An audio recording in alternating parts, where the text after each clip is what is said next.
waxa waayadan guud ahaan dunida sii badanayay walaaca laga qabo in ay mar keliya wada baxaan korontada iyo internetka oo si aada dunida oo idil ay ku tiirsan tahay. Nidaamka lacag bixinta adduunka ayaa inta badan ku tiirsan lacag bixinta dhanka internetka iyo sitaa lamida korontada, taasoo dunidu ay walaac xoogan ka muujisay kadib markii uu soo baxay walaaca ku saabsan in mar keliya ay wada go'i karaan korontada iyo internetka, taasoo dunida mugdi ka dhigi doonto si taa lamidana ay adkaan doonto qaabka loo isticmaalo nidaamka lacag bixinta digitalka ah. Arrintan ayay dowladda Norway oo ka baaraandegaysa waxa ay samaysay xaalad degdeg ah haddii ay dhacdo korontada in guud ahaan dalka Norway ay ka go'do, si taa lamidana uu raaco internetka oo ay Norway noqoto bilaa koronto iyo bilaa internet, taa oo ay u fududeynayaan shacabka in ay kaararkooda bangiga iyadoo aan jirin internet iyo koronto ay sii isticmaali karaan muddo 7 ah. Nidaamkan ayay Norway ku waramaysaa in uu muhiim u yahay dadkeeda si xaaladaha degdega ah ee 7 maalmood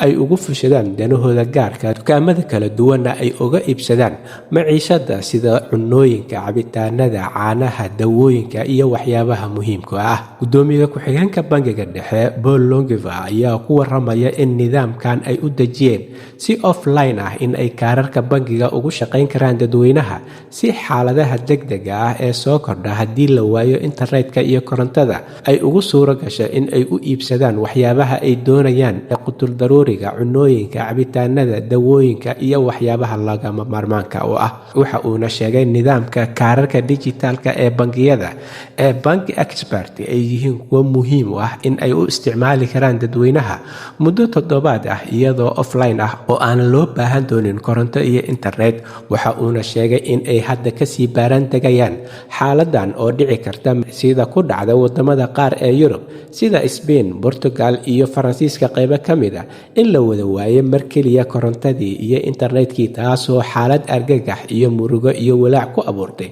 dadweynihii ku dhaqanaa wadamada. Waxaana hadda dunida kusii kordhaya walaaca iyo digniinaha ku saabsan in mar keliya dunida ay weyi karto internetka iyo sidoo kale korontada. halka ay wararka ugu door karoon idinkaga imaanayaan waa Somali Voice in Norway ama codka Soomaaliyeed ee Norway, waxaana idinla socodsiinayay aniga oo Cabdullaahi Shiine.